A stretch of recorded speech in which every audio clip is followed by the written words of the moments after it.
5-5 महाविद्यालय यहाँ दिए हैं, बालिकाओं के पढ़ने के लिए महाविद्यालय दिए हैं और खींवसर की आवाम के लिए लगभग 100-125 जीएसएस यहाँ स्थापित। माहौल है अभी यहाँ?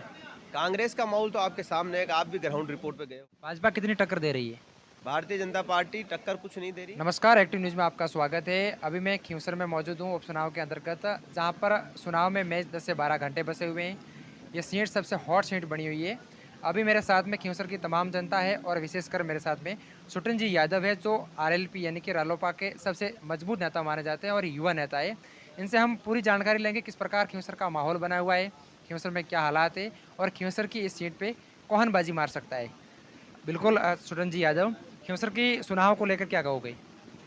आपके एक्टिव चैनल का मैं बहुत बहुत धन्यवाद और शुक्रगुजार हूँ कि आपने इस विधानसभा चुनाव में धरातल से लेकर आपने बहुत अच्छे कवरेज सब जगह दिखाए और जो कल जो चुनाव होने जा रहे हैं, इन चुनावों में राष्ट्रीय लोकतांत्रिक पार्टी, भारतीय जनता पार्टी और कांग्रेस, इन तीनों के बीच जो मुकाबला है, निश्चित तौर से आपके चैनल के माध्यम से मैं बताना चाहता हूँ कि 2008 से निरंतर छत्तीस बिरादरी की जनता हनुमान बेनीवाल और उसकी विचारधारा के व्यक्ति के ऊपर आशीर्वाद देती रही है।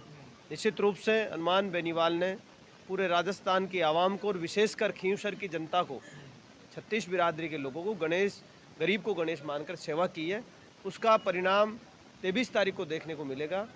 ये भी मैं आपको बताना चाहता हूँ कि भारतीय जनता पार्टी और कांग्रेस ने कोई विकास के आधार पे या कोई एजेंडे के आधार पर वोट नहीं मांगे, चाहे बड़े बड़े नेता उनके आ गए होंगे।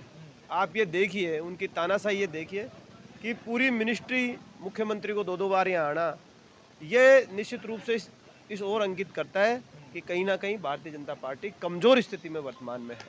और हनुमान बेनीवाल, जिसने इस खींवसर के विकास के लिए कहीं कसर नहीं छोड़ी, अच्छी सड़कें, अच्छी स्कूलें, अच्छे हॉस्पिटल और एक केंद्रीय विद्यालय भी यहाँ आगामी दिनों में खुलेगा। ये बहुत बड़ी सौगात हनुमान बेनीवाल ने दी है। 4-4, 5-5 महाविद्यालय यहाँ दिए हैं, बालिकाओं के पढ़ने के लिए महाविद्यालय दिए हैं और खींवसर की आवाम के लिए लगभग 100-125 जीएसएस यहाँ स्थापित किए। ऐसा कोई विकास का एजेंडा बचा ही नहीं कि हनुमान बेनीवाल ने कोई कसर छोड़ी हो। इसलिए खींवसर की जो जनता और जनार्दन है, ये चुनाव आम जनता का, छत्तीस बिरादरी के लोगों का चुनाव है। पिछले 20 वर्ष से खींवसर में हनुमान बेनीवाल लगातार चुनाव को जीत रहे हैं। कितना विकास हो पाया खींवसर में अब तक? 100% हो पाया ना विकास तो, क्योंकि भारतीय जनता पार्टी और कांग्रेस वाले ये मान चुके हैं, विपक्ष वाले, कि विकास के आधार पर, किसी एजेंडे के आधार पर वोट ही नहीं मांगे। तो इसका मतलब 100% यहाँ विकास हो चुका। भाजपा कितनी टक्कर दे रही है? भारतीय जनता पार्टी टक्कर कुछ नहीं दे रही। हालात ये देखना आप, ये तो क्या है कि सरकार वर्तमान में प्रदेश में जो भारतीय जनता पार्टी की, इस वजह से वो टक्कर मान रहे हैं। बाकी टक्कर का ऐसा कोई अनुमान यहाँ लगा नहीं सकता, क्योंकि ये चुनाव खींवसर की आम जनता हनुमान बेनीवाल बनकर चुनाव लड़ रही है। अभी वर्तमान में बेनीवाल साहब किन किन मुद्दों को लेकर चुनाव लड़ रहे हैं?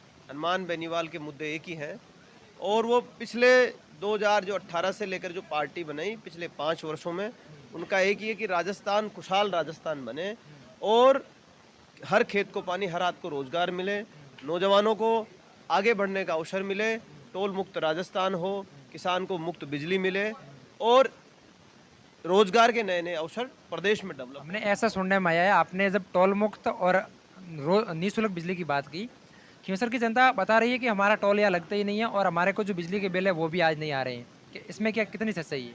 ये खींवसर के लिए तो सही साबित हो रही है बात, लेकिन हनुमान बेनीवाल चाहता है कि पूरे प्रदेश में ये चीज़ें लागू हो। इसके लिए उन्होंने काफ़ी अच्छी लंबी लड़ाई लड़ी है। सोडा से लेकर तो बहुत बड़ी बड़ी रैलियाँ वो की और उसका फ़ायदा कहीं ना कहीं हो पाया है। पिछली गवर्नमेंट जो थी, उन्होंने 50,000 का कर्ज माफ़ी और टोल मुक्त की घोषणा भी की थी। नई सरकार आई तो वापस टोल लागू हो गया। हनुमान बेनीवाल यही चाहता है कि टोल मुक्त राजस्थान हो, सशक्त लोकायुक्त बने और प्रत्येक व्यक्ति खुशहाल हो, नारी के साथ कोई अत्याचार नहीं हो, भय मुक्त राजस्थान हो, ऐसा हनुमान बेनीवाल चाहते हैं। कांग्रेस का क्या माहौल है अभी यहाँ? कांग्रेस का माहौल तो आपके सामने है कि आप भी ग्राउंड रिपोर्ट पे गए हो। कांग्रेस का कोई माहौल यहाँ नहीं है। आपको पता है पिछले चुनाव में कुछ माहौल नहीं रहा, 25-26 हज़ार वोटों पे रह गई थी और इस बारी में अनुमान उससे कम वोट उसका मार्जिन रहने वाला। खींवसर की जनता से आपकी आखिरी क्या अपील है?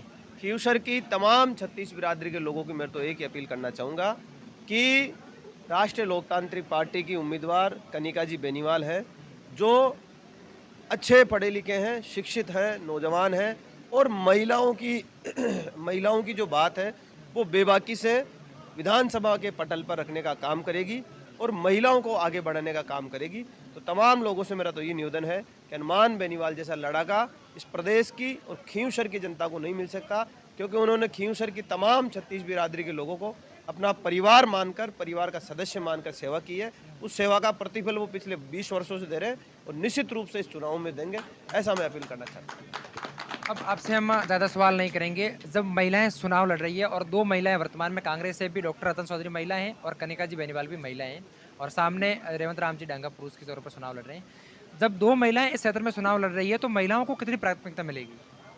चाहे रोजगार के बारे में अपन बात करें या कोई विकास डेवलपमेंट के बारे में बात करें। निश्चित रूप से इन तीनों प्रत्याशियों में जो कनिका बेनीवाल है, उसका आप स्वभाव भी देखा होंगे, उनके आप भाषण भी देखे होंगे कि कनिका बेनीवाल इन तीनों प्रत्याशियों में सबसे बेस्ट है और खींवसर की जनता ने उनको स्वीकार किया है।